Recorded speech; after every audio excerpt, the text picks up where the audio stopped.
حسين الغريب الغريب الحسين شهيد الشهيد الشهيد الحسين. اللهم صل على محمد وآل محمد. أعوذ بالله من الشيطان الرجيم. بسم الله الرحمن الرحيم. لا أقسم بهذا البلد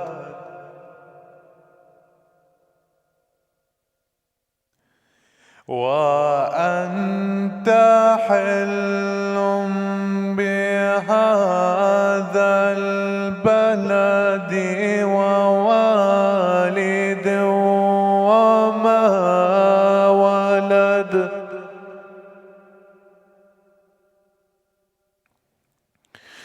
لقد خلقنا الإنسان في كبد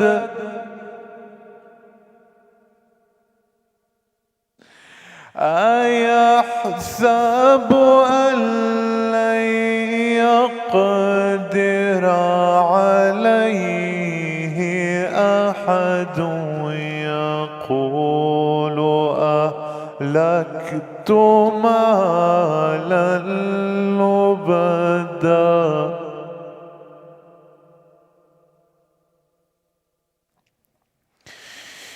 أيحسب أن لم يره أحد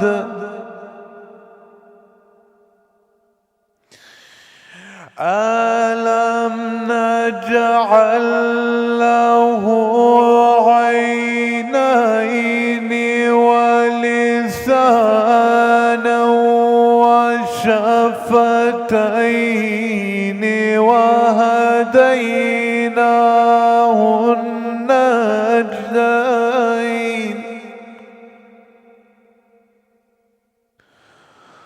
فلاقتحم العقبة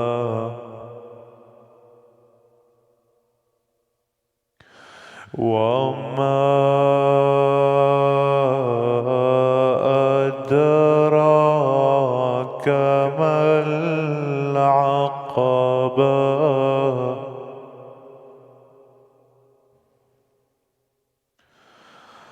فك رقبة أو إطعام في يوم ذي مسغبة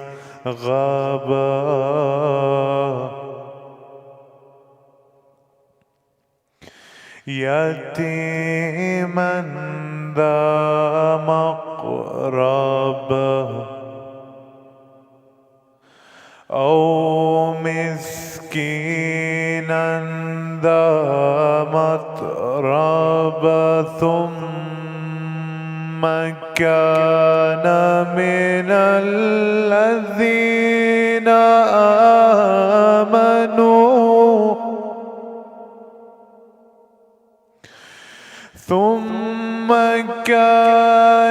من الذين آمنوا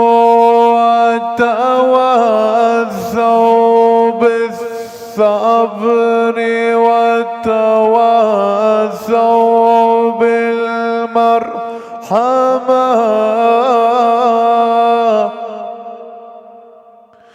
أولئك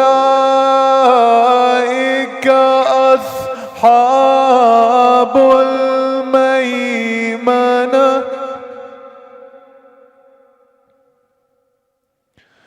والذين كفروا بآياتنا هم أصحاب المشأمة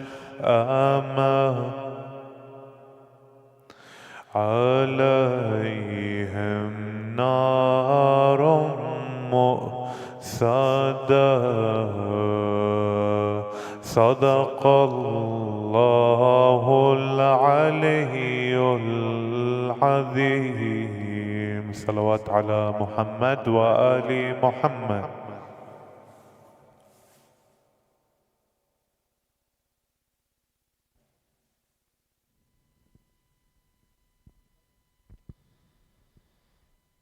إذا شئت النجاة فزر حسينا لكي تلقى الإله قرير عيني، فإن النار ليس تمس جسما عليه غبار زوار الحسين. أزور سيدي ومولاي ومعتمدي ورجاي في آخرتي ودنياي. السلام عليك يا أبا عبد الله، السلام عليك يا ابن رسول الله، السلام عليك يا ابن أمير المؤمنين وابن سيد الوصيين، السلام عليك يا ابن فاطمة سيدة نساء العالمين، السلام عليك يا ثار الله وابن ثاره والوتر الموتون. السلام عليك وعلى الأرواح التي حلت بفنائك. عليكم مني جميعا سلام الله أبدا ما بقيت وبقي الليل والنهار. يا أبا عبد الله، لقد عظمت الرزية وجلت وعظمت المصيبة بك علينا وعلى جميع أهل الإسلام، وجلت وعظمت مصيبتك في السماوات على جميع أهل السماوات. فلعن الله أمة أسست أساس الظلم والجور عليكم أهل البيت، ولعن الله أمة دفعتكم عن مقامكم وأزالتكم عن مراتبكم التي رتبكم الله فيها، ولعن الله أمة قتلتكم، ولعن الله الممهدين لهم بالتمكين من قتالكم. برئت إلى الله وإليكم منهم ومن أشياعهم وأتباعهم وأوليائهم. يا أبا عبد الله، إني سلم لمن سالمكم وحرب لمن حاربكم إلى يوم القيامة. ولعن الله آل زياد وآل مروان، ولعن الله بني أمية قاطبا، ولعن الله ابن مرجانا، ولعن الله عمر بن سعد، ولعن الله شمراه، ولعن الله أمة أسرجت وألجمت وتنقبت لقتالك. بأبي أنت وأمي، لقد عظم مصابي بك، فأسأل الله الذي أكرم مقامك وأكرمني بك أن يرزقني طلب ثارك مع إمام منصور من أهل بيت محمد صلى الله عليه وآله. اللهم اجعلني عندك وجيها بالحسين في الدنيا والآخرة. يا أبا عبد الله، إني أتقرب إلى الله وإلى رسوله وإلى أمير المؤمنين وإلى فاطمة وإلى الحسن وإليك بموالاتك وبالبراءة ممن قاتلك ونصب لك الحرب، وبالبراءة ممن أسس أساس الظلم والجور عليكم، وأبرأ إلى الله وإلى رسوله ممن أسس أساس ذلك وبنى عليه بنيانه وجرى في ظلمه وجوره عليكم وعلى أشياءكم. برئت إلى الله وإليكم منهم، وأتقرب إلى الله ثم إليكم بموالاتكم وموالاة وليكم، وبالبراءة من أعدائكم والناصبين لكم الحرب، وبالبراءة من أشياعهم وأتباعهم. إني سلم لمن سالمكم، وحرب لمن حاربكم، وولي لمن والاكم، وعدو لمن عاداكم.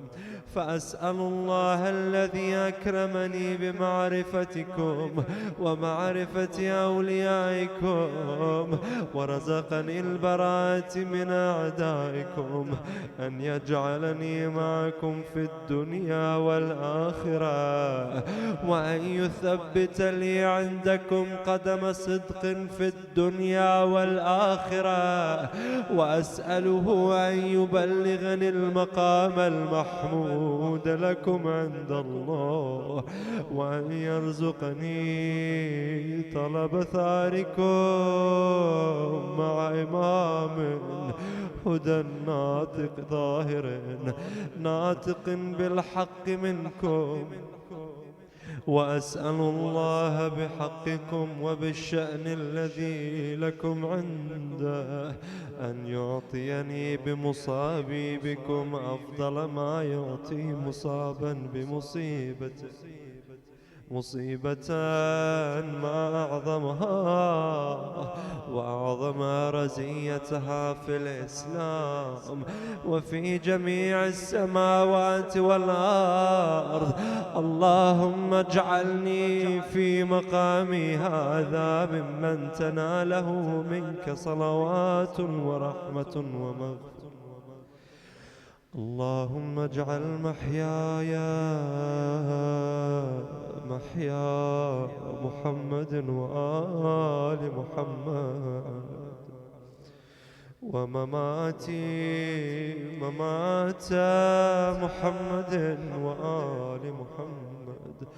اللهم إن هذا يوم تبركت به بنو أمية وابن آكلة الأكباد، اللعين ابن اللعين، على لسانك ولسان نبيك صلى الله عليه وآله في كل موطن وموقف وقف فيه محمد نبيك صلى الله عليه وآله.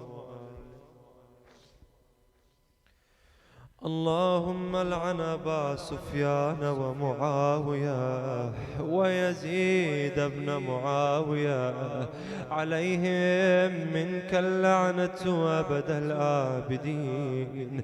وهذا يوم فرحت به آل زياد وآل مروان بقتلهم الحسين صلوات الله عليه. اللهم فضاعف عليهم اللعن منك والعذاب الأليم. اللهم إني أتقرب إليك في هذا اليوم وفي موقفي هذا وأيام حياتي بالبراءة منهم واللعنة عليهم وبالموالاة لنبيك وآل نبيك عليه وعليهم وآله السلام. اللهم لعن أول ظالم ظلم حق محمد وآل محمد وآخر تابع له على ذلك.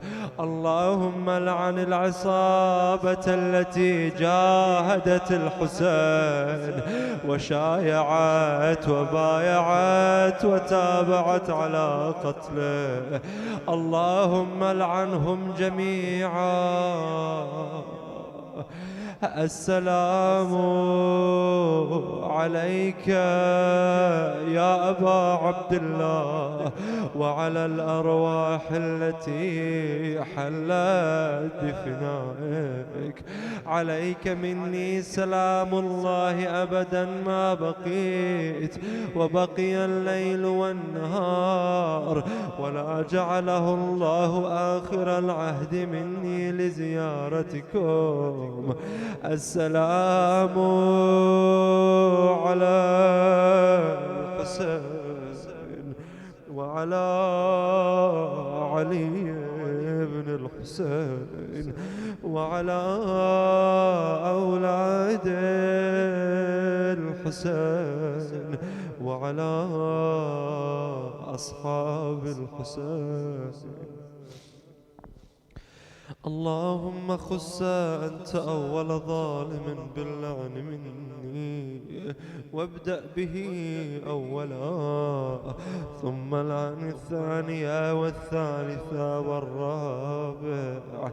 اللهم لعن يزيد خامسا ولعن عبيد الله بن زياد وابن مرجان وعمر بن سعد وشمران وآل أبي سفيان وآل زياد وآل مروان إلى يوم القيامة. اللهم لك الحمد حمد الشاكرين. اللهم لك الحمد حمد الشاكرين لك على مصابهم. الحمد لله على عظيم رزيتي. اللهم ارزقني شفاعة الحسين يوم الورود وثبت لي قدم صدق عندك مع الحسين وأصحاب الحسين الذين بذلوا مهجهم دون الحسين عليه السلام برحمتك يا أرحم الراحمين. وصل اللهم على سيدنا محمد وآله الطاهرين لاستجابة الدعاء وقبول الأعمال. نهدي ثواب المباركة الفاتحة مع الصلاة على محمد وآل محمد.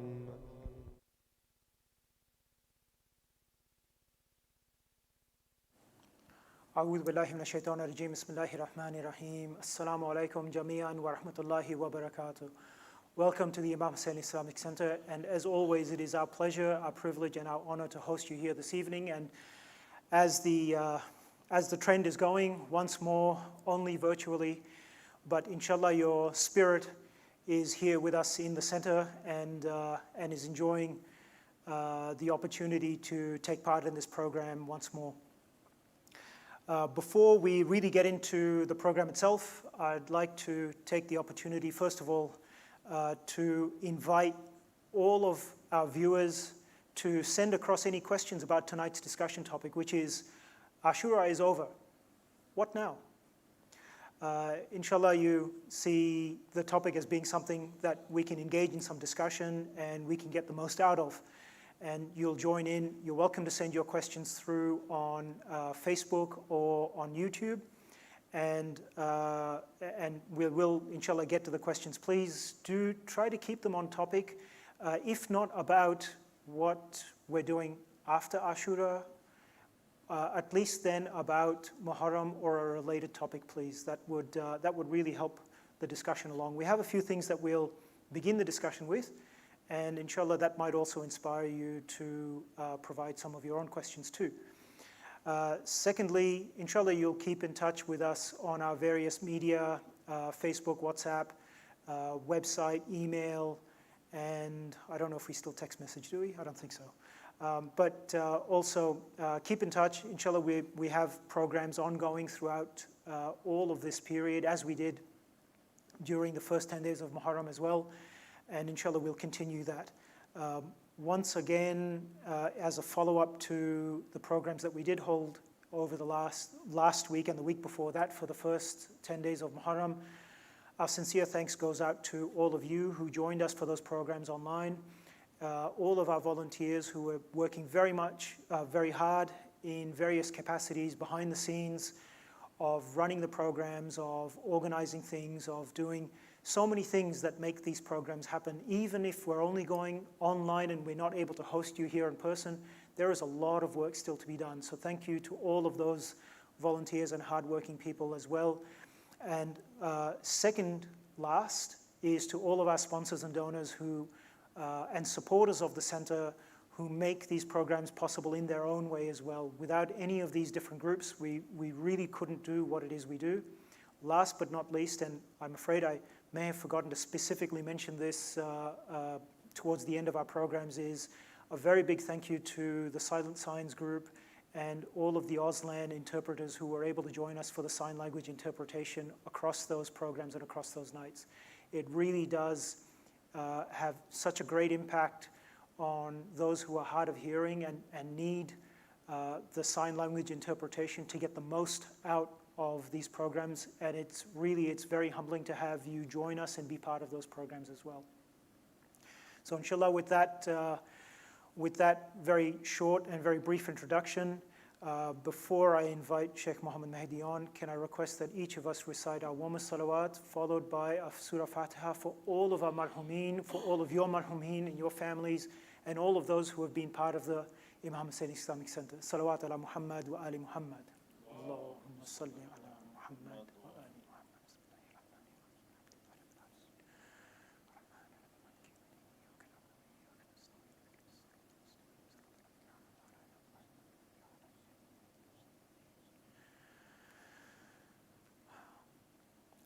Inshallah, we're joined once again by our dear friend, our brother, and our one of our favorite scholars, Sheikh Mohammed Mehdi. Assalamu alaikum, Sheikh. Azza mala ujurukum. It is a pleasure, as always, to have you here once again with us, and very happy to have you on. It's been a few weeks since we've seen each other because you were doing Majlis somewhere else, and when we had Sayyid Abdullah for the Majalis for the first part of Muharram. Inshallah, you've been well? Alhamdulillah, Hajj. I've been very well because we've been isolated. I as we're think, supposed to be. Yeah. Sorry, I've just checked with our sound guys over there. I think we might be having a little problem. Can you, maybe Sheikh's volume is a little bit low, or his, you're working on it? It's good? Okay. All right. Okay. All right. We want to do another test with the volume there, Sheikh? It's There we go. Okay, here we It's go. Very working, good. we're Okay, both- we've got a we're double both- thumbs up. Sorry for the little bit of silence there from Sheikh. Yeah. But welcome, Sheikh. Really good to see you again. Thank you. Yeah, I just said we've been in isolation, so that's Yeah. what you're supposed to be doing to stay Yeah. healthy Yeah. and not mingle. Exactly. It's very difficult. And even coming to the center here to run a program like this, like other masajid and other centers around Sydney, it is very difficult to even get here and run the program. And inshallah, whatever we're doing well within the allowances of the law, and with full respect and mindfulness of each of our obligations and duties to our fellow human beings and Sydney-siders as well. Sheikhana, let's get right into it, right? I'll ask the question. Ashura is over. What now? What are we doing? Oh, there's a lot to do, because your religion is 365 days a year. 365 or 355? Yeah, or if you want to look at it with the Hijri calendar, generally we say it's 360, even though it's 355. Yeah, there's a few days here and there. But religion's all year round, and it doesn't stop at any point. It's not like the Ataturk form of Islam, where the Islam remains in the mosque. Yeah. Islam is applicable. It's applicable at all times and in every situation. It's not about being religious during the nights of Muharram, or being religious in the holy month of Ramadan, or being religious while you're at Hajj. We used to have a thing I didn't like. We'd go to Hajj, and after everyone's finished the Hajj, the men go and clean shave, some of them. Yeah. The women put makeup on, and everyone just goes back to, do you know why you came here to go back to your Lord? Sheikh, I've got to interrupt you with a funny story that my dear grandmother, who's passed away, may God rest her soul, she said that when she went for Hajj, she boarded the plane, leaving Hajj, everything was done, got on the plane, took off, flew out of the air boundary of Saudi Arabia, and suddenly everything changes on the plane. Yeah. Behavior of people changes. Yeah. Somehow their clothing changes. She said there was a gentleman sitting next to her, and he ordered some alcohol, and she was shocked. She looked at him and said, "What are you doing? You've just been for Hajj." And his response was, "That was Hajj. This is my life. This is now real life." See, this is a problem. I can't disassociate Islam from my everyday life. The Ashura should be part of your everyday life. Well, kullu yawmin Ashura. Yeah. Well, it's not a hadith, but it's a way of life. It's a way of life. So if you think that Ashura is over, it's never over. Because every day there's a struggle. Every day there's something you're going to encounter. And Ashura is a school. It's a school, and all the participants on the side of Imam Hussein are exemplary. They're the people that you're supposed to look at. And when I say, Ya laytana kunna ma'akum fanafuza fawzan azima, that only if I was with you that I would have a great triumph or great success. I would achieve this great success. When you read this, what does it mean to you? Because you cannot be there. Yeah. You cannot fight with them. Yep. So later, I'm saying, I wish, but I know it's not going to happen. But I can. How? I can't be with them for the jihad al-asghar, but I can be with them in jihad al-akbar. The lesser jihad, I can't fight with them. That's right. But the greater jihad al-nafs, which you can be martyred many times, hundreds of times a day, just by defeating yourself. And this is what's expected of us. We might look at this, some people say, oh, these are ma'soom. We can't be like this ma'soom. Well, the Imam's already told you this. لا تقدرون على هذا. You can't be like me, Imam. But then he gives us something to take. He says, ولكن أعينوني. Help. With what? Didn't Imam Hussein say, هل من ناصر ينصرنا? That isn't there anyone to help us or aid us? What's he talking about? What does Imam Ali alayhi salam mean, أعينوني, help me? With what are we going to help you, Ya Amir al-Mu'mineen? He says, بورع واجتهاد وعفة وسداد. Wara meaning piety, abstaining from sin. Help me by abstaining from sin.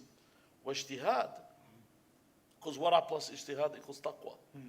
Ijtihad is by your diligence in terms of you being dutiful towards your acts of worship, your salah, and all the other acts of rituals that we have.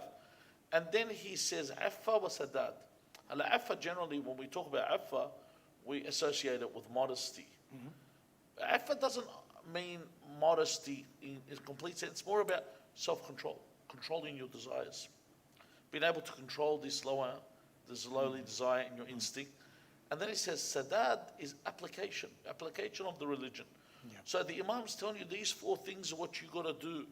Now, you might not be able to do it all. Do it to your capacity. But then in another hadith says, he says, فَعْلَمُ أَخْذَ الْقَلِيلِ خَيْرٌ مِنْ تَرْكِ الْكَثِيرِ. To do a little is better than to leave a lot. Yes. So if I can't be Husseini 95%, 100%. Be Husseini at least 10%. Yeah. Do something. Make that effort. Make the effort. Yeah. That's what all you got to do. Yeah. And that's why we say, كل يوم عاشوراء كل أرض كربلاء, as the slogan that was used by Sayyid Khomeini. Yeah. It wasn't used by, people used to write it was a hadith, but the slogan he used was, It's a reminder to say that. I was actually this morning, I was talking to my wife and I was saying, did the whole world changed after the Islamic Revolution? Even the Sunni world, not only Shia world. And even Time magazine mentions this as well in an article, that people had more religiosity, people had more, I'm talking about every group started moving. Doesn't matter if they were in tune with the politics of the Islamic Republic or not, but every group started to move forward in terms of what's it called, teaching religion. And this slogan is very important in the sense that every day is a struggle. Every day you have to stand for what's right and reject falsehood. And that's independent of where you are or what you're facing and whatnot. Wherever you are. Yeah. Wherever you are. Obviously, the story of Imam Hussein is independent and nothing comes close to it. لا يوم كيومك أبا عبد الله. There's no day like the day of Imam Hussein. Yeah. But for me, I need, because for someone that say that, oh, okay, let's isolate this day. No. Otherwise, grab the Quran, every story in the Quran, put it aside. No. Yeah. You need to look at these stories so you can live your life. Yeah. How do I live my life? I look at the teachings, because what is it about me following Ahlul Bayt? Why do I revive their stories? For me. فَاعْتَبِرُوا يَا أُولِي الْأَلْبَابِ. فَاعْتَبِرُوا means take an example from them. You know, like we have a moral to a story. Yeah. We used to read Aesop's fables. Why? Because of the moral. Well, even the Bible is based on parables. Parables, that's right, so you can learn. Yeah. You know, that's why they keep telling you the parable of the foolish man that built his house on sand. Yeah. I've got to build on something strong. Ahlul Bayt, salawatullahi wa salamu alayhim, and their lives, especially the story of Imam Hussein, is a life to be built upon. Yeah. Ahsan, Sheikh. Sheikh, Ashura is the 10th day of Muharram. Is it just that, or is it more than that? Oh, a lot of people try and limit it to one day. I even heard one person in a speech saying that it's okay for you to put, and I was shocked he would say this as someone supposed to be someone of understanding. But then these days, anyone wears the garb of the Prophet and spits out what they want, you know. Just because you wear Superman's uniform, you're still Clark Kent, you're not Superman. But anyway. If that. Yeah, if that, you know. Clark Kent could actually write something, you know, in a newspaper. You probably go to the Daily Planet, but not journalist Daily Planet. But anyway, we go back to the point that I was going to say with this. This man said that after the 10th, you can put zina, put decorations, and it's normal. And I was thinking, if your father died, is this the way you would react? Because this day, and I want to tell you, Imam al-Rada salawatullahi wa salamu alayhi said when the month of Muharram had set in, he said, I would see my father, Imam al-Qadim, he was very sad. And he would never smile. He said, I never saw him smiling. And on the 10th, he would say, this is the day that they killed Imam Hussein alayhi salam. And in fact, out of all the dates we have Islamically, the strongest date we have that's solidified is the 10th of Muharram. Wow. All the other dates, we have a narration that the Imam was born on this day, was born on that day. But the 10th of Muharram is the most, it's authentic. Yeah. However, does the Imam say after the 10th, my father stopped weeping? No. No. He doesn't say anything in the hadith.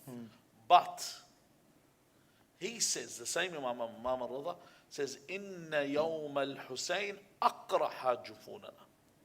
He says, the day of Imam Hussein has ulcerated our eyes. Now, when we say ulcer, it's different to if your eye gets cut. Yeah. It's different to an ulcer is caused. Could you imagine the tears, that salty residue that comes out? How much crying would have been done for your eyes to become ulcerated? Yeah. Is that just done on 10 days? No. He goes, Inna yawm al-Husayn aqraha jufunana. This is what it's done. Imam Sahib al-Amr, Imam al-Hujjah, in Ziyarat Nahiya, he says, لَأَنْدُبَنَّكَ صَبَاحًا وَمَسَاءً. I will lament and mourn over you day and night. And وَلَأَنْدُبَنَّكَ, he says, Lam al-Tawqid, this is for, he's reiterating this. He's emphasizing this, like in bold, double underline. And then he says, وَلَأَبْكِيَنَّ عَلَيْكَ بَدَلَ الدُّمُوعِ دَمَاء, and I will cry over you blood instead of tears. And this isn't hyperbole, because we already know from what Imam al-Rida said. Said this isn't a mourning of 10 days. So what we do, because we're not going to do the ability with the Imam would cry day and night. This is a sunnah of Imam Mahdi, our Imam. The Muslims today, some will do 10 days, some will do 10 nights, some will do 13 nights. Some go on to do all the way to the Arba'in. Some will go all the way to 9th of Rabi'ah. That's it. And generally, I refrain from doing any aqd nikah for anyone during that period. From that period, unless there's extenuating circumstances. Sure. And being in a hurry to be with each other isn't extenuating circumstances. But from the beginning of Muharram to the 9th of Rabi'ah. Yeah, it makes, well, even in Islam, the months of Muharram and Safar are regarded as very, I'm not sure what the correct term is, but they're very unfavorable months to the believer. They're 2 months in which we're encouraged even more to give sadaqah for our well-being and our protection, and to refrain from engaging in new activities or starting something new and buying something new, etc., etc. So there's a lot of weight behind all of this as well. Yeah, that is true. And these things that we do, some people might refer to them as cultural. But no, they're things that have been passed on from Abban Anjad, from Ahl al-Bayt, because they're not being passed on by people that don't believe in God and their judgment. They've been passed on. But like I mentioned already, if the Imam mourns and laments all the time, I should always remember Abu Abdullah al-Hussein. In fact, if I'm to drink a drop of water, if you don't remember Imam Hussein every day, something's wrong. Because every time you drink water, we're supposed to remember Imam Hussein alayhi salam. No one can fathom the concept of thirst. And that's why we always have to remember. Not in the context of Imam Hussein and his family and his companions. It's impossible. That's why when we drink water, we remember Imam Hussein alayhi salam. If someone dies, we remember Imam Hussein alayhi salam. Ahsan. Sheikh, just on that point,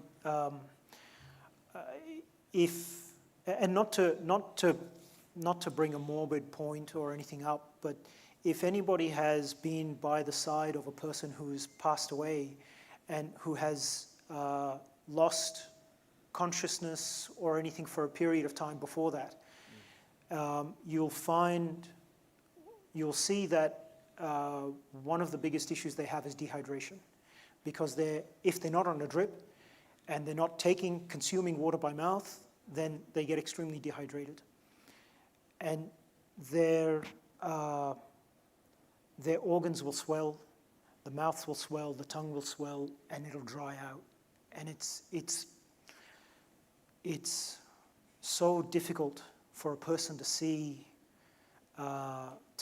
that, and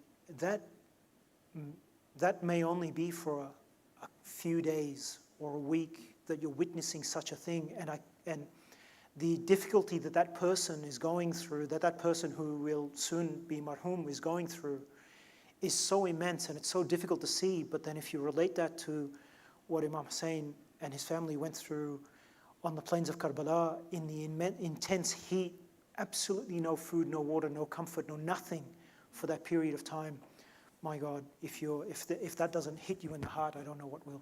No, this is the whole thing with the story, is it has to affect you. And this is what brought people to religion. What do you think would bring people to Islam?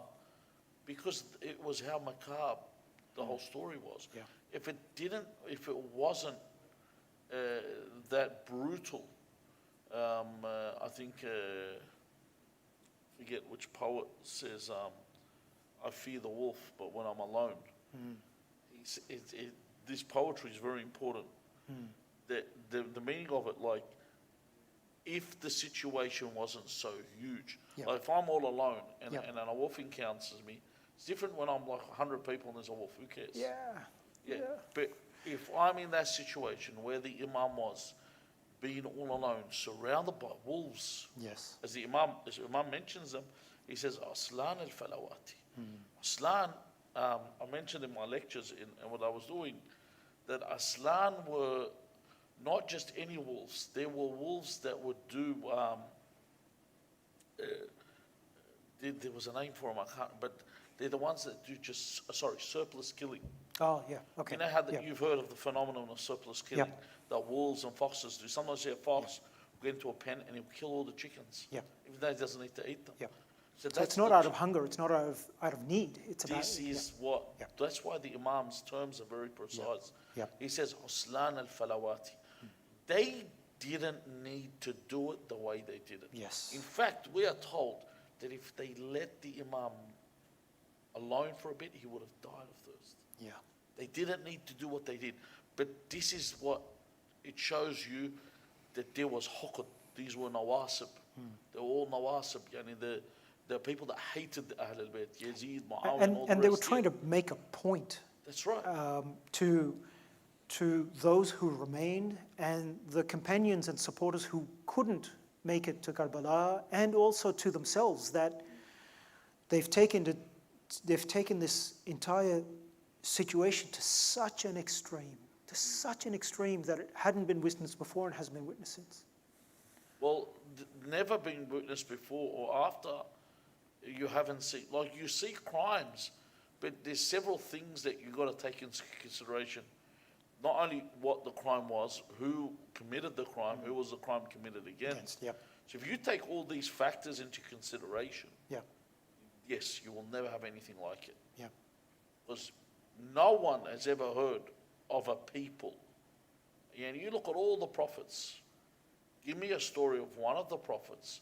Why does our prophet say there wasn't a prophet that was harmed like I was harmed? Give me a story of our prophet, any of our prophets, where this was done with their family. Yeah. By their own people, Yeah. in his name. Yeah.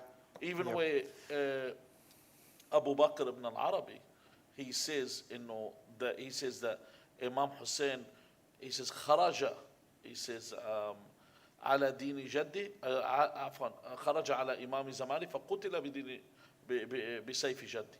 He says that the Imam left.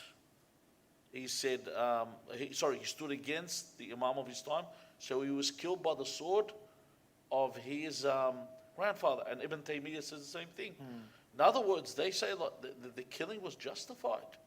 How was it justified? Because he didn't stand. So it was to that point that they killed the grandson of their prophet in such a fashion. Yeah. That is what's horrific. Like he wasn't killed like it's the betrayal. Yeah. It's And I always use the Shakespearean line, "Et tu brute." yeah. That's what it was. Yep. It was, we're one and the same. Even Sayyidina Zainab alayhi salam, when she comes out and she says, "Ama fikum Muslim? Ama fikum Muslim? Is there not a Muslim amongst you?" Yep. And then she says, "Ya Umar ibn Sa'ad," she says to him, "Ayuqtalu Abu Abdullah wa anta tanzur?" Imam Hussein's being killed in front of you while you watch. She knows. In other words, he knows them. Yep. She knows that he knows who he is. Yep. It's not Should as you though they're accept unknown this? entities, that they're just some. You know who he is. You know he's the Imam. And the status. The status, like everything that you did has been done, but do you know who the Imam is? You know his position. Sayyid Shababi Ahl al-Jannah, the master of the youth of paradise. Yep. And that was the title given by the Prophet, right? By the Prophet sallallahu alayhi wa alihi wa sallam. But Amongst other titles. Amongst many other titles. But Sheikh, even now, even today, you look at Afghanistan, those perpetrators in Afghanistan are also killing in the name of the Prophet, in the name of the religion, 14 and a half centuries later. Well,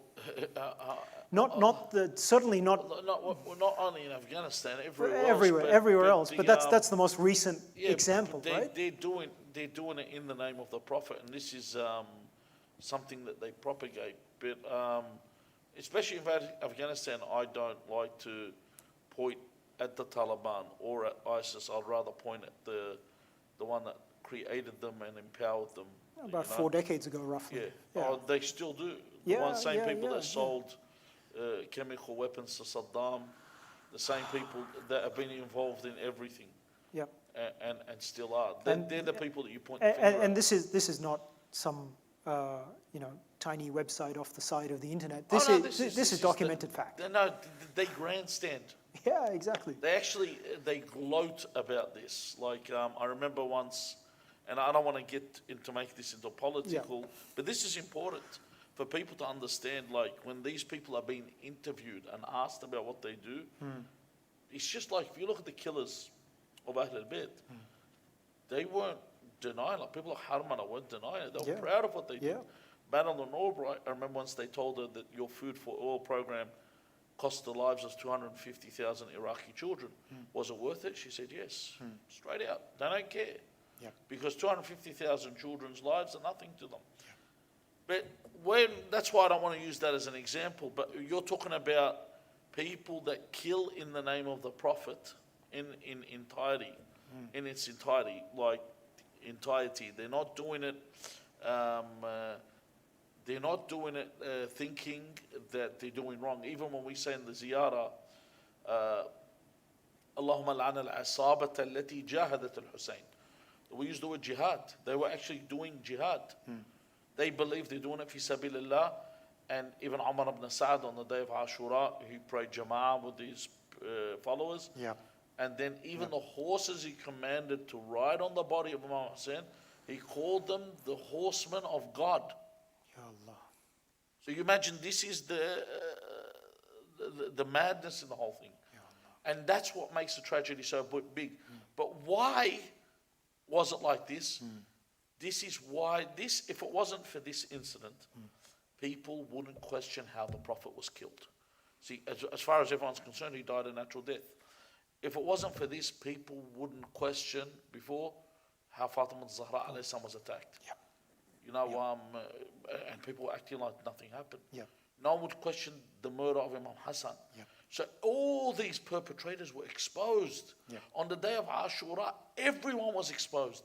Every involvement, because Yazid didn't come out of a hole in the wall. Yazid didn't just suddenly appear. It was a long time in development. It was a long time in development. And you look at who the orchestrators, and we say this, Allahumma al'an man assasa asasa dhulmi wal jawr. The originators, that the Imam, when he speaks about them, he says, if two stones, Imam al-Sadiq alayhi salam says, if two stones were to hit each other in the sea, he says, it is because of these people. This is how much, the butterfly effect. They affected everything. Everything that happens today, this hatred. And look, I don't like to get into politics, but I love to talk about contemporary issues. You'll take a look at the news and what's it saying about the Dr. Rifi and the Zionist affiliation. You notice all the people of his ilk are supporting him, even though the Zionist Federation of Australia has given him a thumbs up. He did not even contest this. All he said was the Iranian aligned terrorist organization, Hezbollah. Okay, why didn't you say anything about the Zionists? Why? Because why would I spit in the bowl? Why would I bite the hand that feeds me? So the thing is, but notice, no one said anything because they were all aligned.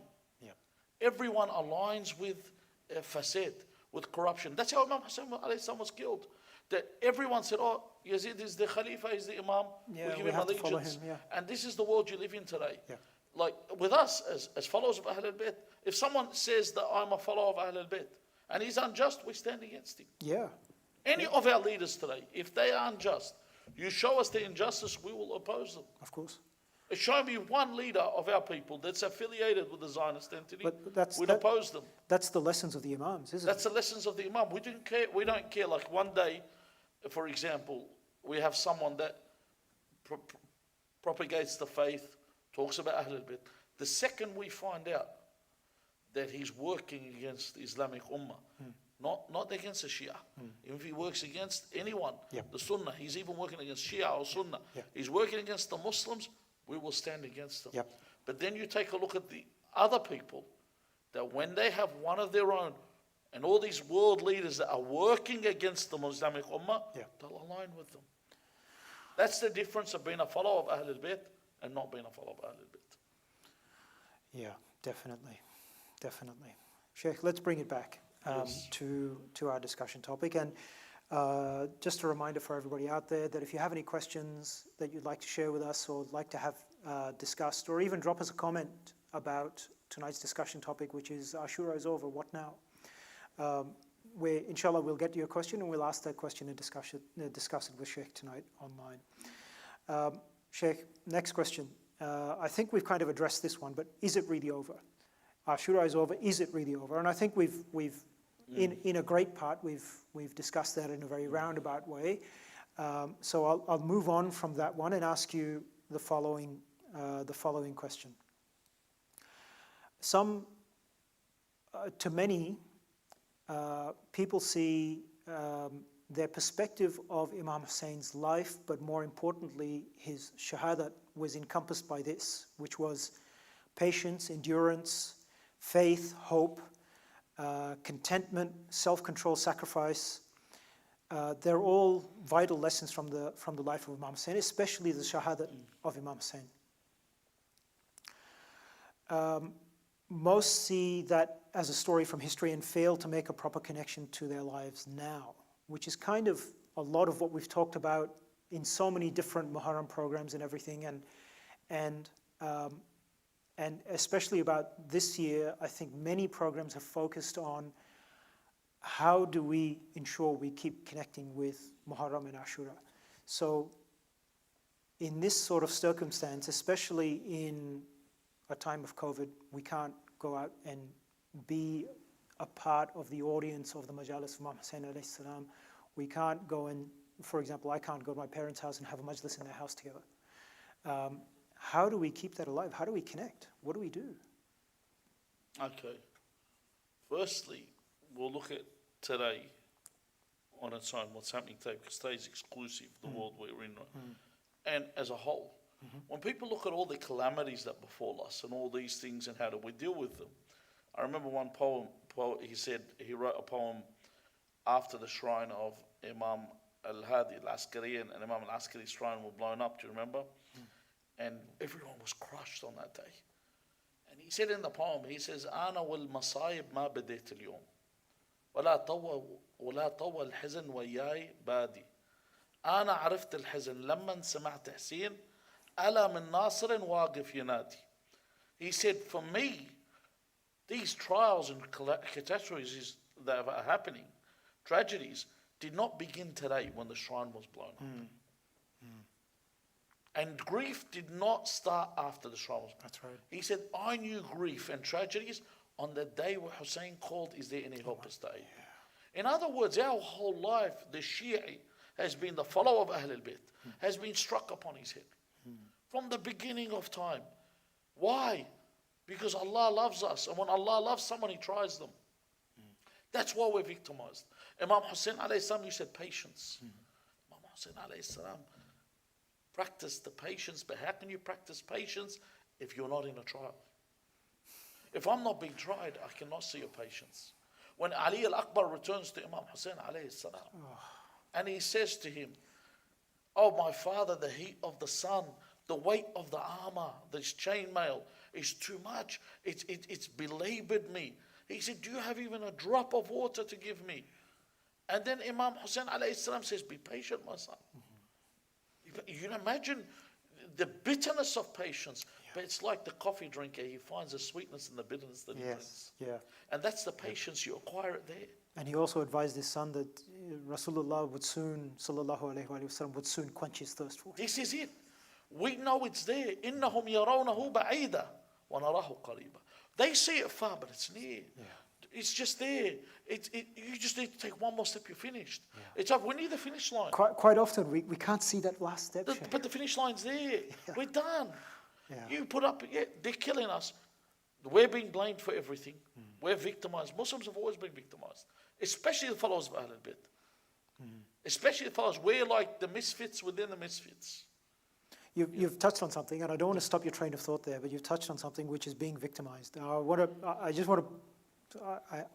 I hate this cliche, but I want to put a pin in that, and I want to come back to that if not later on, then maybe another session, All right. is Muslims and the victim mentality. But We'll leave that till- we'll leave okay. that for another Okay, discussion. But then, if you mentioned patience and forbearance, which only are shown in trial. Yep. Then you mentioned the word contentment and hope and contentment. Hope for what? Hope that things will change. Hope comes in stages. Hope can come when I speak in relation to my current plight, the plight of my individual plight, which could be me at home, people having problems with their spouses, Yep. people having problems with their siblings, people having problems with their children. I've got to hope that this is only a trial, Allah will alleviate it. Well, right now there's a lot of that going on, Sheikh. I mean, people are pretty much locked up in their homes. People are killing each other because this is the trial you're in, and that's why I mentioned this. You got to have hope that it's going to come off. Inshallah. These lockdowns. The thing is, the reason why we have these lockdowns, and a lot of people, yes, I don't like the way it's being managed. But let me explain something. I don't want Gladys's job. It's a tough job to have. That's what I'm saying. I don't want to be a premier. No. Could you imagine you're in the firing line? Yeah, for everything. Like for me, if I was in there, I'd be like Mark Latham. Please keep my family out of it, and I'd be crying, and I'd be gone. I wouldn't be in the position she is in right now. Yeah. Like she's resilient. I'll give her that. Yeah. As much as she's not in my favourites list. Yeah.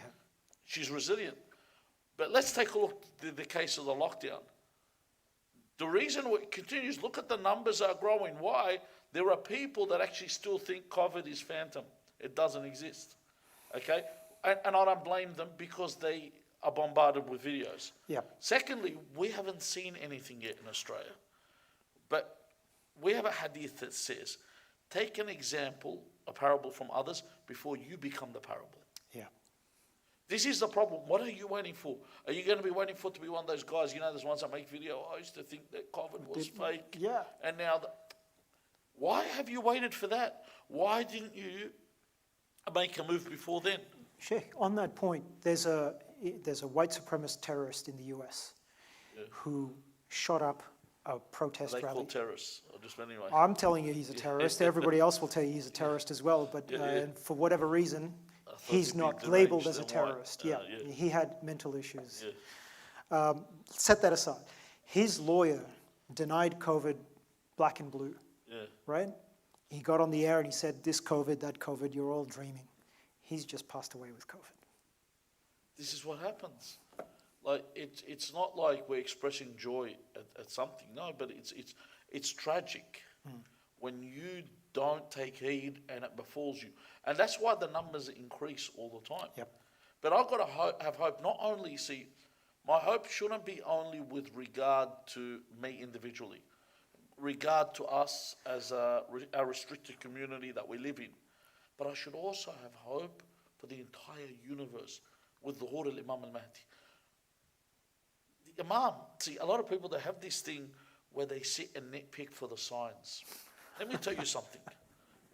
And I want everyone to pay attention to this. The signs of the Imam are not certain signs. Because we have the Amr of Bada. Allah can change everything. That means the Imam doesn't have to come out on a Friday or a Monday or a Tuesday. Listen to me. What we know for certain is the Imam has to come out. Why do I say this? This isn't made up. We have a hadith that says if there's only one more day left on the earth before the day of judgment, one day, so this day could be any day, Allah will make that day where the Imam will rise. So the Imam, this is something that's certain. Why am I waiting for it to happen next week? Why am I waiting for it to happen next year? Why don't I want it now? This is the hope I've got to have, that it can happen at any point. The other thing you mentioned, okay, in this time is to be content. Let's look at this. You are living right now, for us, living in Australia, we're in lockdown. Yep. Number one, we don't have that many cases. Number two, our vaccinations are for free. Yep. They're not for money. Yep. We don't have to fight to get the vaccinations. That's right. Okay. Number three, or number four, whatever. We are living with 24 hours electricity. Even if you're stuck in your home, you're guaranteed water, power, Water, all I the always tell utilities, people, everything is there. Not water. We use drinking water to wash our backsides. Yeah. Where in the world do they have this privilege? It's a luxury. It's a luxury. You live there and you've got everything around you. You've got virtual majlis at home. Yeah. You can watch any majlis whenever you want. You know, thank God we have so many centers. Someone doesn't like the cut of my jib, they can watch someone else. Absolutely. They don't have to put up with me. Sheikh, You know, they can sit and listen to somebody else's opinion. The number of lectures this past Muharram was somewhere on a daily basis. Yeah. If you just followed the top level, and I say that very much in inverted commas, the most well-known or the most recognized English-speaking scholars or speakers or whatnot, you could easily pick from up to 70 to 80 English majalis every single day. Allahu Akbar. In a 24-hour period, 70 to 80 majalis. Allahu Akbar. I've never in my life... This is the golden era. It's unbelievable. This is the golden era. So I can't believe how people even complain. You should be content. You should be content in the situation. However, let's take a look at what some problems people have. And there is an issue with the lockdown. Because some people are living with spouses that are unbearable. And some kids with parents who are unbearable and parents with kids who are unbearable. It's like kids that want to go to school to get away from a toxic environment at home. Yeah. Or parents that want their kids out of the house or God knows whatever the situation is. Yes, but this is part of sacrifice. Yeah. This is what you have to put up with. It's only, like I said, Sabaru, Imam Amin al-Mu'min says, Sabaru ayyaman qalila. Just a few days is nothing. You don't. And then he says they get for it rahatan tawila. They will get a long rest. Paradise is satisfaction. Yeah. It's something that cannot even be imagined. Yeah. You cannot even think about what paradise is. And that's what you're yearning for. And that's what your goal should be. That's the big, you know when they say keep your eyes on the big picture? Yeah, that's the big picture. Yeah. That's what you're waiting for. Yeah. And to understand how good we've got it, you can't do that unless you look at the way others have it. Oh, for sure, for sure. Sheikh, I'll make 2 quick points on that if you don't mind.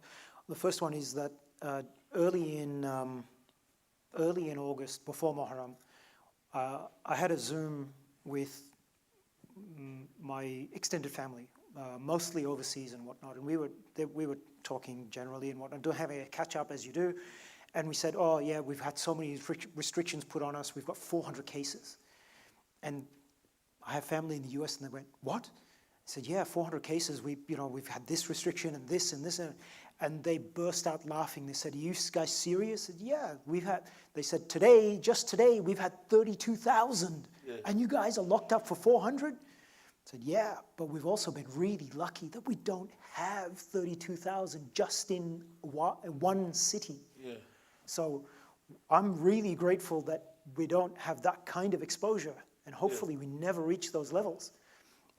We only have to contend with what we have over here at the moment, which now has gone past 1,000 and back down and whatnot. So I don't know how many current active cases there are, but that is, it is what it is. But inshallah, we pray to Allah subhanahu wa ta'ala that He eradicates this from the face of the earth.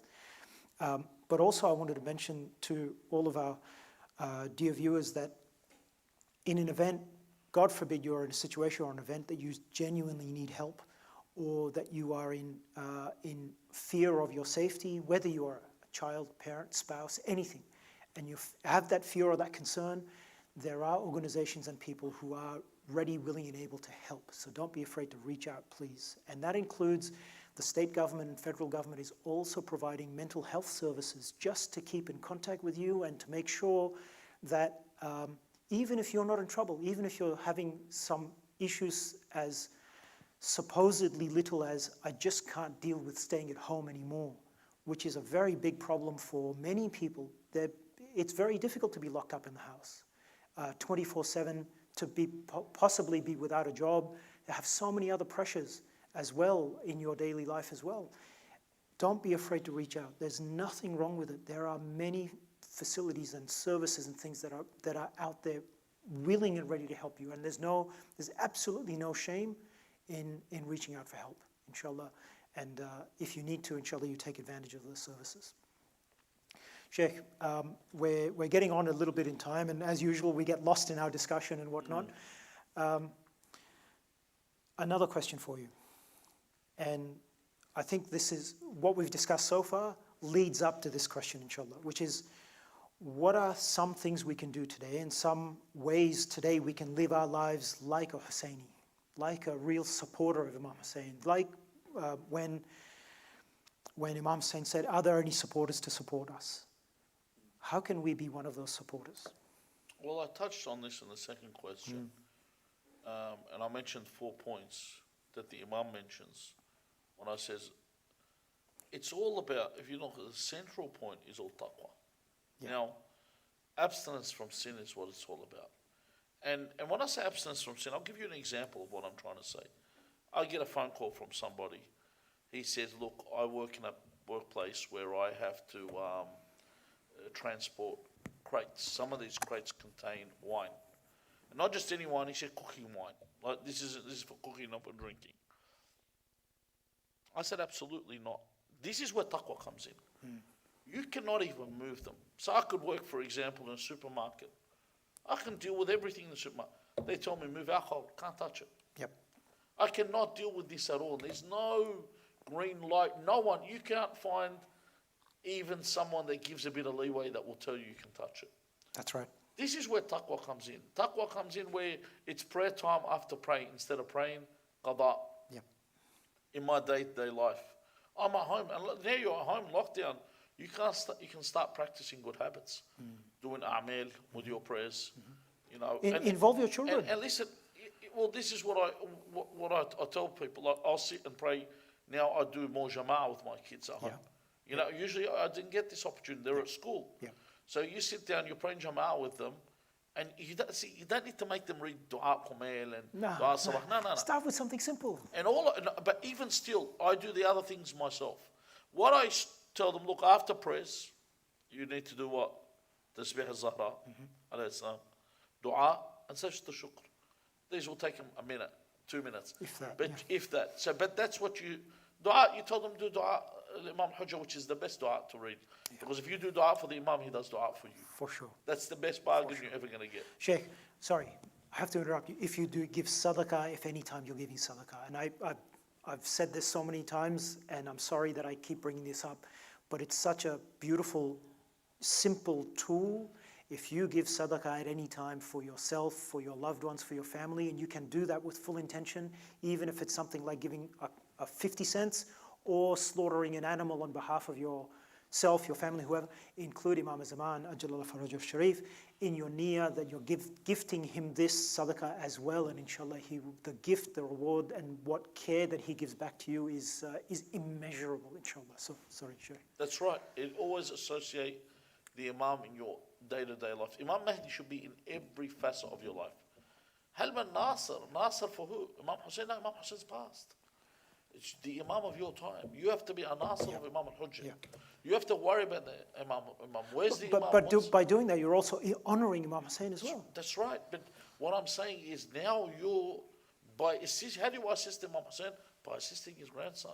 For sure. God's representative on the earth. For sure. Why is the Imam forgotten? Why is everyone so worried about their lives and they're all preoccupied with everything else? When someone asks, for example, if the Imam returns, how would I know that I'll follow him? I said, when it's time for prayer, do you get up and pray? Yeah. Basically. When it's time for prayer, do you drop everything, get up and pray? Yep. When it's time to do something right, are you there first? Yep. For the youth out there, when your mother asks you to do something, do you answer straight away? And I'm not talking, see, this is the thing I always tell people. It's not about your mother being good. It's about being obedient to your mother. It's about being obedient to your father. Taban, unless they want you to do something against God, which is another thing. Yeah. It's about being obedient. They ask you to clean your room, for God's sake, something simple. Get up and clean your room. If they ask you to do it, do it. Sheikh, you and I were both teenagers one day, a long time ago. And sometimes that was the biggest mountain to climb as a teenager. You want me to clean my room? My mum would never. My mum was one of those sweet people that would never obligate you to do anything. She just wanted you to rest. We were pampered as You're children. very lucky. We had, Sheikh, it was very simple. Yeah. During the holidays, you want to sleep in, it's your holiday, no problem. Yeah. Sleep in. But if you're not down and dressed and ready for the day by 9 a.m., you can stay in bed, but that doesn't mean you stay in bed. That means you're grounded in your room, that's it. You don't get any facilities, you don't get a book to read. And this is before Game Boys and Nintendo Switch and mobile phones and stuff. So that's it. You're bored out of your mind staying in your bedroom, right? So we had to be down by 9 a.m. Otherwise, you miss out on the whole day.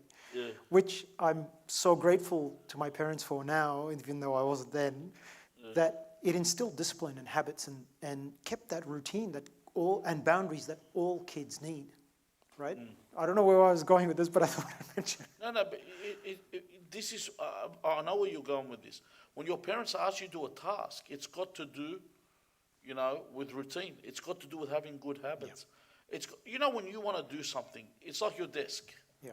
If your desk is not organized, you can't be bothered to do anything. Yeah. But when your desk's organized, sometimes I'll look, you go, all right, I've got to empty the drawers. Yeah, I'll do that tomorrow. Yeah. And that's how, if you're not like that with your religion, that's why I always tell people stay on wudu. Yeah. So when it's prayer time, you're ready. You're up and you go. You're ready to do everything. You're always prepared for the call of God. Yep. You're always prepared. Imam Amir al-Mu'mineen, salawatullahi wa salamu alayhi, on the night of his martyrdom, where he only ate 3 pieces of bread and salt. And they asked him, why don't you eat more? He said, I don't want to. Obviously, Amrullah, he's talking about his martyrdom, but obviously any command of God, for God to call me, I don't want to feel lethargic. I don't want to feel seedy. I don't want to feel like, can't be bothered to do this. I'm always ready to go. Ready to go. Eager to respond. Eager to respond. That's right. Enthusiastic. Yeah. And these are things that I've got to develop in these times. I'm not telling you to do a million tasks, but start with something. Yeah. Begin with something simple. Yeah. You read a page of the Quran a day. Mm-hmm. Read a dua you haven't read before. It's something you have all the time in the world. And it doesn't have to be a lot. No. Some people, like you said, they want to recite Dua Abu Hamza Thamadi, they want to recite this. Just recite a few lines, a couple of lines every day. If you're that good, I actually I watched a movie that I really recommend. It's an Iranian movie. It's called Golden Copper. It was amazing. It's about one of my students that I was teaching recommended it to me. Yeah. And it was about a talaba, a student that he was living in Naishapur. He went to Tehran to study in the Hausa. He wanted to further his studies. Mm-hmm. And the beautiful thing about this movie is the whole time he is thinking of how do I do my studies. But there were a lot of things happening around him. Mm-hmm. And he realizes what study is. It's not about, doing things is doing them while things are happening. Like when you're in the Hajj and you're praying in front of the Kaaba and you feel this holiness, that's good, it's awesome. This is the best clarity you're ever going to get. Yeah. But when you're at home, your kids are climbing your back. When you're at home, someone's turning on TV, someone's vacuuming, all these ambient sounds are happening. Yep. How are you then? Yep. This is where the test is. But you have to fight to achieve that. The test is on the day of Ashura, Imam Hussein alayhi salam praying while arrows are showering. Yeah. That's the test. It's not me praying while I'm in this best moment. The test is there. One man, he used to visit Imam Hussein, he used to live in Najaf. Every Friday, he'd have enough money to catch a bus and go to Karbala to visit Imam Hussein. Every Friday. Yeah. One Friday, he had no money. Yep. And you probably have heard this story, other people have heard it. So he went to Wadi Salam and he looked towards the biggest cemetery on earth. And he looked towards Karbala and he wept that he couldn't go that week. So one day a friend of his said, you visit Imam Hussein every week. Sell me one of your ziyaras. Please. So he sold him the ziyarah he did in Wadi Salam. Yeah. Out of all the ziyarat, that's the one he sold. Yeah. So that night he saw in a dream he had a palace in paradise. Mm-hmm. And he sold it to this man. Oh. So all the other ziyarat that weren't of value, that's the one where he was broken. Yep, that he couldn't do it. He was broken. That's when God's testing you. Now, when you're feeling down, to be in this position, this is when it counts. When you're being exerted, you're under pressure, you're under the pump. Now show me who you are. Show me what your metal is. I want to see who you, because everyone's, when you meet, go outside, everyone you meet smiling. People are your friends. In a regular times, I'm talking people. When they're under pressure, let's see. That's right. Let's see who your friend is then. You see people, they come to the masjid, they come to the Husseini, they say salawat, they're very nice. A problem happens, then you see what everyone's made of. That's right. That's right. I've seen them. Sometimes you're doing marriage counselling. The person's a Hajj, been a Hajj several times. And I was sitting down once. My father was there and I was involved. And the man got angry, started shouting. My father said, Salli al Nabi. Say salawat. And he said, Ma fish Nabi. There is no prophet. Oh. This is what happens. So all this time, he says something that's kufriyah. Why? Why do I say this? Because when the pressure comes, where am I going to side with? So I could be in Karbala right now, all of us. You could be on the camp of Imam Hussein, and you could be in the camp of Umar ibn Sa'd. You could start in one camp and finish in another. And not everyone that was in Umar ibn Sa'd's camp was a combatant. Some just said, look, I want to sit on the side. You know, like that man that said to the Imam, I'll partake, but I'm not going to die. I'll fight, then I'll leave. See, not everyone's there for that position. That's right. And when do you test them? Sorry, when do you know who's right under the test? When the test comes, you work out each person and what they are. Right now, your test is at home. Your prayers at home are the ones of value. When you sit there and you've got a virus, and so it's a very important point, and you're going out infecting people because you don't believe it exists. You have to pay blood money for this. This is very important. People have to understand this. You're infected, you're sick, stay at home. This is logical. And it's not just with this virus. It's with anything, you're sick, stay at home. I'm not talking about in previous times if you've got sniffles. I'm talking about you're actually sick. Stay at home. Why? Because you're going to affect other people. You don't, another point, you don't want to take the vaccination. You want to take it, that's your business. That's right. Okay? But just an advice to all my dear brothers and sisters, that anything you're going to do, you turn to the expert. Anything. If I want my car fixed, I ask a mechanic. I've got plumbing problems, I call to a plumber. You know? Have you ever seen that company that says, I think it's called Hire a Hubby or something, we fix or one of these companies says, we fix the problems that your husband fixed or something like that. You know, some people think they're a jack of all trades that can fix everything and they destroy things. And this is what's happening with the virus today. Everyone's become a medic because they watch a few videos and they suddenly think they become doctors. It is important that these doctors that you've been seeing, they're your family doctor, for many years, ask them. If your family doctor says don't take the vaccination, well, you don't have to, because you've listened to expert advice. But ask them and let's see what they tell you to do. If you don't want to, that's your business. And that's your right. You have every right. In Australia, you've been given this right. You know, but the funny thing is, you know, one of the people was telling me that these people that are against this all took the jab when they wanted to get the Hajj. That's they right. didn't even know what the jab for the Hajj. I'll ask you, what do you think it was? I have no idea, Sheikh. It's for meningitis, meningococcal, but people just take it. They don't even know what's in it. But the Australian government's forced the Saudis not to let any Australian citizen come in the country without taking this. Well, you can't leave the country. You've got to show proof of vaccination before you leave. And people are taking it. They take the because jab. they want to go for Hajj. They want to go Hajj. But the thing is, see, this one's been forced on you to go Hajj. Okay, and you take it, no one knows anything about it, what's in it. But you want, right now, you can't go to the park next door before you take a jab. So. Well, look, I don't agree with enforcing anything on anyone unless, because if you don't take it, you're not really affecting many people. Because with the Delta strand, whether you've been vaccinated or not, you can still pass it on. You know what I mean? So in that case, you're not affecting people. But don't think that the virus doesn't spread. That's right. This is the biggest problem. That's a very big misconception, and we've deviated slightly, but I wanted to say this for this point is that people need to pay attention to this. I agree, and what I wanted to add to what you said already is that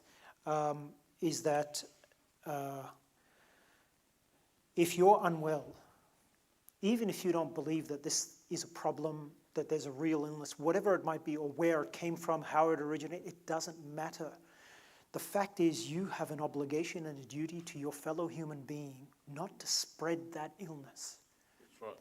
If you're not concerned about yourself, fair enough. That's your personal choice. That's up to you. I'm happy with that.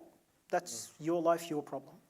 No issue from me. And I don't think these people that are against vaccination are silly. You know, people call them silly. They're not silly. No, some of them are extremely highly educated. They're highly educated, and they've been watching videos, and that's their opinion. And that's they've fine. concluded from. Yeah. Like even like people that are being vaccinated know that the vaccination is something we don't know much about. That's right. But pretty much, there's a lot of things we don't know much about. That's right. But you know, that's life. Right now, it is what it is. We've got to ask the experts, and that's the answer. Experts aren't going to always be perfect. Yep. You know what I mean? So don't look at the people that don't get vaccinated as being silly. No, I'm not looking at that. Not you, I'm saying, but people. Generally, yeah. People are doing it today. They're looking at people not being vaccinated as being silly, but they're not silly. You know, they've been bombarded with all kinds of videos and that, so they come with their opinion based on these videos and that. Yeah.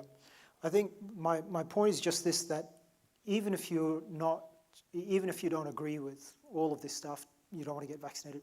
If you are ill, doesn't matter what the illness is. That's right. Just out of respect for your fellow human being, don't go out there and spread the illness. That's it. If you can at least do that, we've taken a massive step. You're committing a sin. Yep. As a Muslim, you're actually committing a sin because you're harming others. Yeah. And our ulama have made this quite clear. No one said, no, this isn't true. Yeah. In all cases, you are doing what's wrong. Inshallah. Sheikh, we will conclude with a majlis very shortly, but in the last 1 or 2 minutes, let's wrap this up with on the following basis, right? On the 10th of Muharram, atrocities were committed against the household of the Holy Prophet. But in one way, that was the beginning of the atrocities against the household of the Holy Prophet. From there, we went into the 11th night of Muharram, the Sham-e Ghanima, where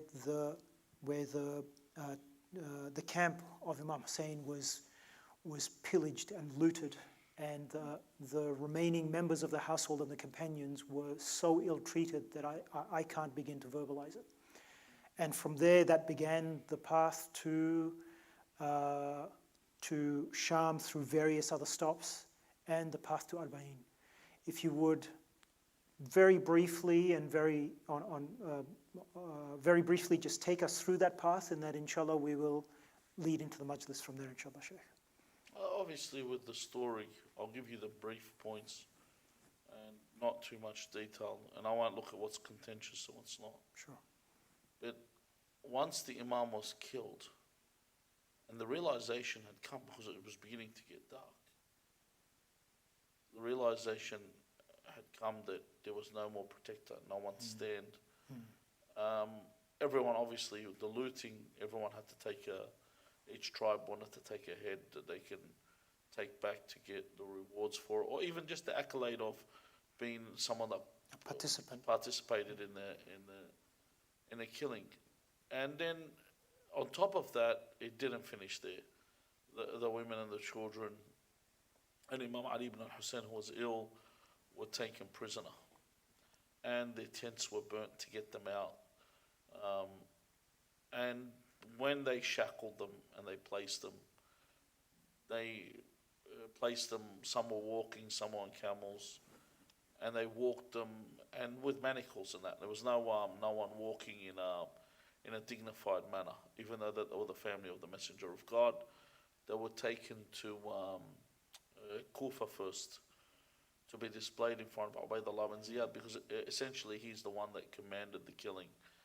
And Ubaydullah bin Ziyad was very overjoyed with this, and he mentioned that Allah has, praise be to Allah, the one that has given us success and has killed the liar, the son of the liar.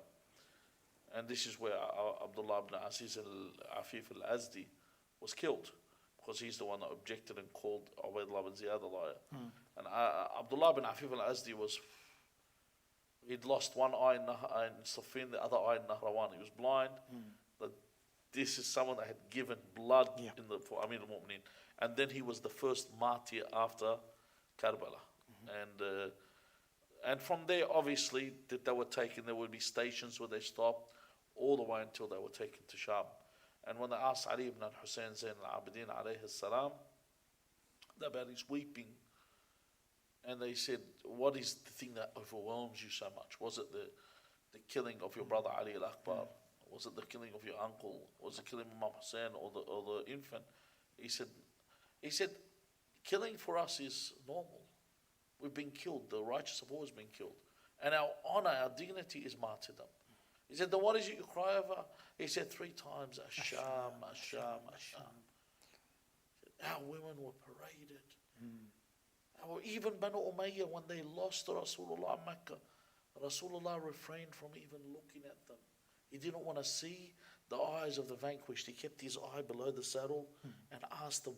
He didn't want to see them vanquished. Yet the family of the Prophet, when the reverse happened, they took them and they paraded them through the street. And that was catastrophic. This is something no one had ever done. Parade the family of their Prophet. This was something in its own right. And this is why the Masaib, as you mentioned, they didn't begin for Imam Hussein. They didn't end, on the 10th. They continued. And then from there, Imam Hussein Zain al-Abidin, obviously by miracle, like by Wilayat Taqwini, was able to bury the bodies. We don't, it's contentious whether the heads were returned there. So that's something where... I think Sheikh, Ahsan Sheikh, with the conclusion of the events on the day of Ashura, that was, as you mentioned, was just the beginning of a new set of trials and issues for the household of the Holy Prophet. And they continued, and from that became the road to Arba'in. And to answer the question that we asked tonight, Ashura is over. What now? What now is very simply this. We have that 40-day period right up to the day of Arba'in, where the household of the Prophet is being taken through all sorts of new trials and issues and things all around the region to ultimately come to the morning point of Arba'in. And for us today, Arba'in is as big or perhaps bigger in some way than Ashura itself, where so many people, so many pilgrims go and do the walk from Najaf to Karbala, and they spend their time of Arba'in in Karbala, in the Haramain and whatnot. So the answer is that it's not over. This is simply a continuation from Ashura all the way through to Arba'in, and as Sheikh had mentioned earlier, for some people right up to the 9th of Rabiul Awwal as well. So I think that's really the answer and the conclusion to our discussion tonight, Sheikh. Ahsan, thank you very much, Sheikh. Before we conclude and before we go on to the Majlis for this evening, I have one request, that we remember all of those people who are in need, all of those who are sick, but especially one of the dear members of the Ahe community and one of the teachers of the school, and that he has unfortunately been very unwell lately and has undergone some surgery recently, that you please remember him in your prayers, and you recite 5 times Ayah Amma Yujib as we invite Brother Ahmed for the Majlis for this evening, preceded by your best and warmest salawat ala Muhammad wa ali Muhammad. Allahumma salli ala Muhammad wa ali Muhammad.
يا زينب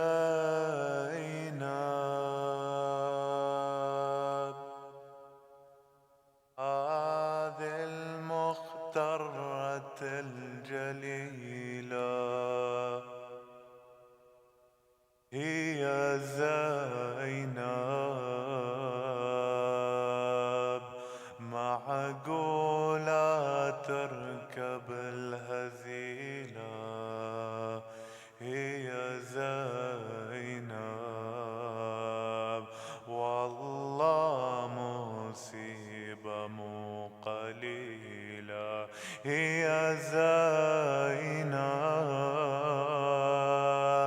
تمشي وحدها بلا وليها هي زينب والأجنبي ينظر إليها هي زينب ناقة حن خاطر بكيها عظم الله لكم الأجر.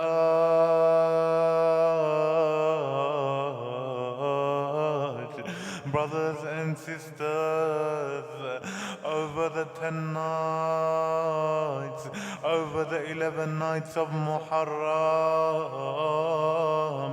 we went through the tragedies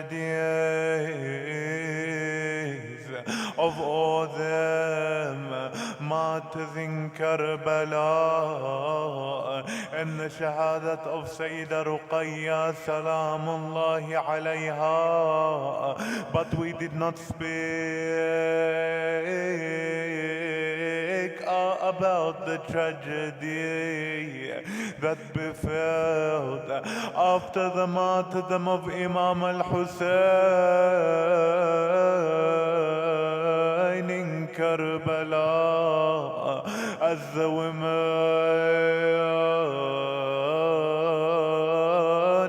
their tents would be burned, the children, Ruqayya's earrings would be ripped off, the shuhada would be looted, the heads of the shuhada would begin to raise on the spears as they would want to take them and parade them from city to city. Sayyidah Zainab, in the last moments of Aba Abdullah, would stand on a tall, on a hill named Tal al-Zainabiyya. She would stand there, she would look at her brother on the sands of Karbala. She would say to him, "Oh brother, by the right of Rasulullah, if you can hear me, answer me."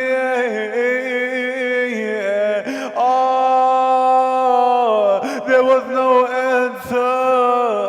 Then she would say, "Oh brother, by the right of Ali, if you are alive, answer me." There was no reply. Then about,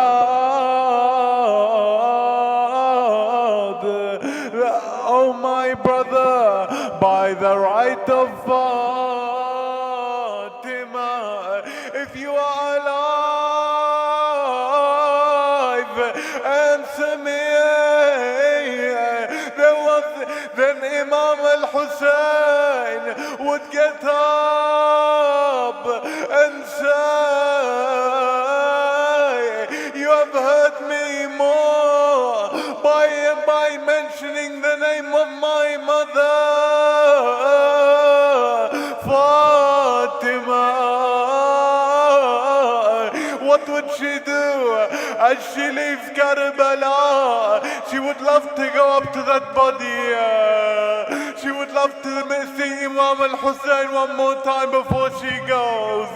It is as if we are in her shoes as she throws herself onto the body and says, Mali ghairak, Mali ghairak, Ya Habib Umm الزكية, Mali ghairak, يا الكنت خيمة عليا, مالي غيرك, يا الكنت خيمة عليا. بأمان الله يا أخيا, يا دمعة الجرية, أعوفك وأنت باكي على حر الوتية. وين عزي ودلالي عقب عينك يا غالي, بعدكم ظلم الأيام ترى دمعي بقالي. انحاب انحاب انحاب, زينب زينب زينب, زينب زينب زينب, يا ابو الروح الأبية, عزيزتكم سبية, ويدخلوا هالمجالس يا ويلي على الرزية. صعبة صعبة صعبة,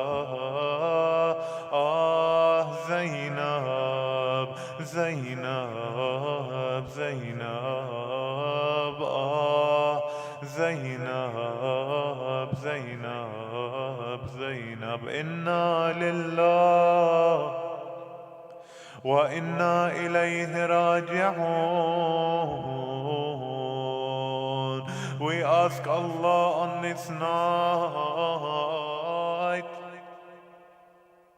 to accept our dua, to ishfi all those, to heal all those in need, to answer our du'as. Let's all pray 5 times. Amma yujib, amma yujib al-muztarra idha da'a wa yakshif as-su'.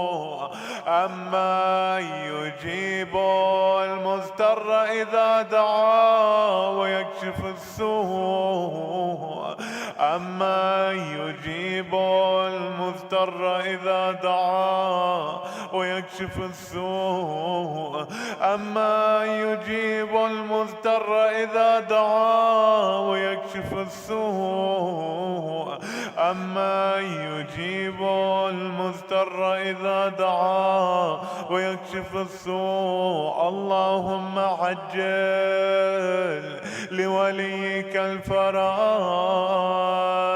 اللهم كن لوليك الحجة ابن الحسن صلواتك عليه وعلى آبائه في هذه الساعة وفي كل ساعة, وليا وحافظا وقائدا وناصرا ودليلا وعينا حتى تسكنه أرضك توحا وتمتعه فيها طويلا برحمتك يا أرحم الراحمين.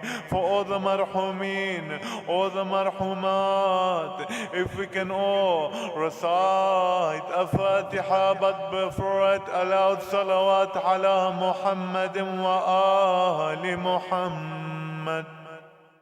حسين الغريب الغريب الحسين شهيد الشهيد الشهيد الحسين.